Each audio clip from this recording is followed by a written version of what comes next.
Dis-moi, quelle impression as-tu retiré de... C'est fantastique, c'est vraiment extraordinaire. C'est même bien en deux roues, quand on prend les virages un peu, je vais te dire brutalement, ça marche très bien. Il suffit juste de corriger un petit peu. Ça manque un petit peu de couple en bas, mais sinon dès qu'on monte bien en régime, surtout dans la boue comme ça marche très très bien. Il faut rester dans les tours et ça marche super bien, une boîte très agréable.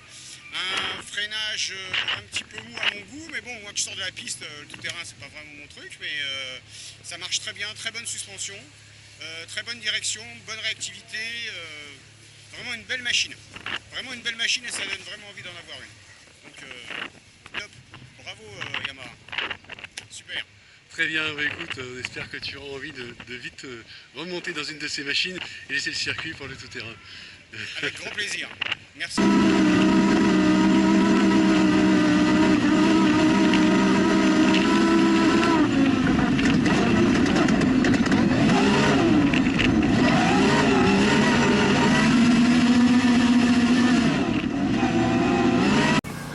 Christophe, est-ce que tu peux nous parler de ce tout nouveau 3 cylindres, ce nouveau moteur? Bien sûr.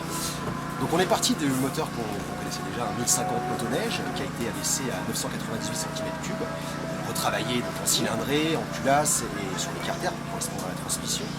On est sur une lubrification à carter sec qui nous permet d'avoir justement une lubrification constante, pas de différence de niveau lorsque le véhicule est en circonstance, que ce soit le BVR. On est sur une toute nouvelle filtration, filtration de l'air, une double filtration mousse et papier derrière, qui permet d'avoir une émission très très propre et aucune impureté qui rentre dans le véhicule. Très bien.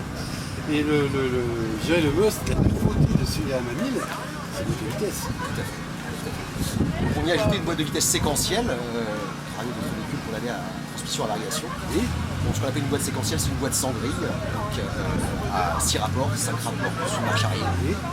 Donc on sort du moteur avec un arbre, on arrive sur une boîte de vitesse qui est modifiée séparément du moteur. On a un gros embrayage 21 disques, multidisque bain d'huile, similaire un petit peu à ce qu'on peut trouver en moto. 2 arbres de boîte de vitesse, et on descend sur un limiteur de couple qui alimente les points avant et les points arrière. D'accord, très bien. On te remercie pour tous ces renseignements et tout ce que tu as pu apporter à nos internautes, à tous les gens qui nous suivent.